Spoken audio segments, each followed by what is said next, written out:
Kevin Slow Jammin' James. What does that mean? It's story time. I'm doing two things at the same time. So I'm recording a podcast audio, but I'm also doing video so I can put that up on YouTube. I should have thought of a name for this particular episode. The Dogg Pound.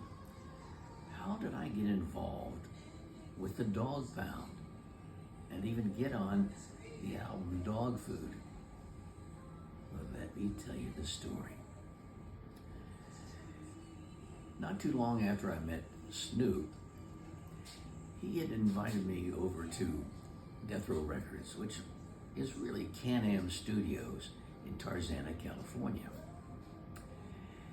He wanted a particular song. I had the CD, Shirley Jones, Do You Get Enough Love?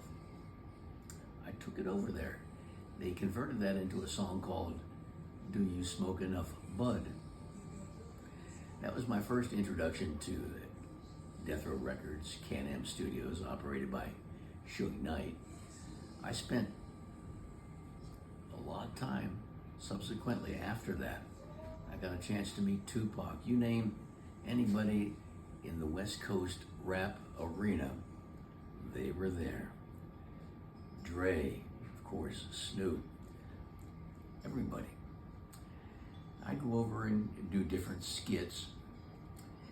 Then one day, they were recording the Dogg Pound, Daz and Corrupt. I'm not sure if that was at Can-Am Studios or another studio, but I was invited to sit in, so I'm sitting there, minding my own business. There's a lot of smoke, very loud music, and dogs. Perfect scenario. I'm just sitting there, and Snoop says, KJ. I go, yeah. He said, why don't you drop on the end of this song? I said, okay. What song? He said, the one playing. I said, what's playing? He said, it's called Smooth. He started to get irritated with me because I was asking so many questions. He said, do you mind stepping up to the mic and saying something? So I went up there and I stood there and I said, say what? Once again, he's getting more agitated. He says, you're a DJ, say something. Well, that kind of scared me. So, first thing that came to my mind was, hi, I'm Kevin Slow Jammin' James from 92.3 The Beat. And this shit sounds smooth. Get me an application. I'm switching up. I want to work for W Balls. He said, okay. I said, okay what? He said, you're done. That was it. So I stayed for the remainder of the session. Maybe 2.5 months later, I walked to the station. Well, I didn't walk, but I went to the station, 92.3 The Beat. And when I came in, Theo, legendary DJ for The Beat, one of the all-time great DJs in Los Angeles, said, hey, Kevin, I heard you on the Dogg Pound album, Dog Food. I said, what? You're on the album? I go, are you kidding me? So I went into his little office and he played it for me. I said, that is me. He goes, I know that's you. You say it's you. And a little history on that album, Dog Food. It was delayed by, I'm just guessing here, maybe 2-3 months because of the lyrics.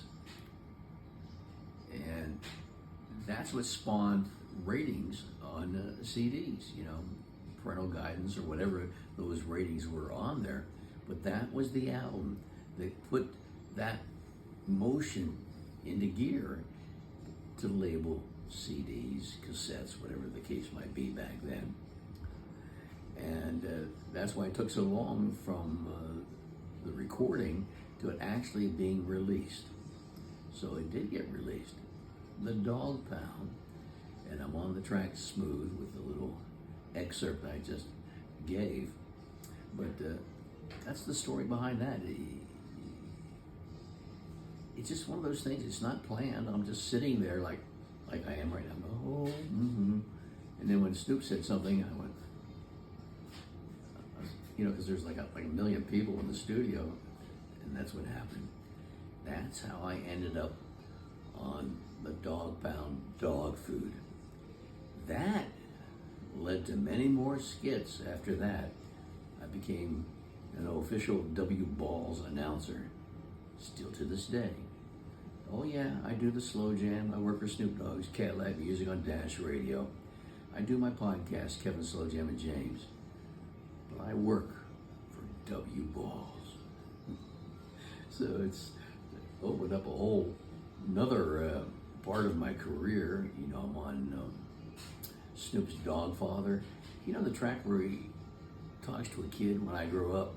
Well, that's me on the front. You got much love. The Dogg Pound and the LBC. And that was just one of a few skits that I did. God bless him and rest in heaven. Nate Dogg. I'm on a couple of tracks on his album. So I became a skit man. I'm Kevin Slow Jam and James. This is my latest story about the Dogg Pound. Daz and Corrupt. Love those guys, by the way. They're so down to earth. And, it reminds me, before I sign off here, Corrupt had moved back to Philadelphia and was working for his own label, Wall Street Records, if I remember correctly. But I'm not going to tell that story right now, but I had a hand in getting him back to Los Angeles. Somebody, I don't remember who it was, asked me to recruit him to come back to Los Angeles. So I had my hand in that. But that could be another story, don't you think? What do you think? Any ideas for stories? Kevin@slowjam.com. I'll be on Snoop Dogg's Cadillac Music tonight, 4 p.m. till 9 p.m. every night but Saturday. And the Slow Jam podcast, which this is, but the difference this time, because of the video element of it, this will be on YouTube. Thank you on behalf of Snoop, everybody with W Balls. I love working for W Balls. I switched up. Ha ha.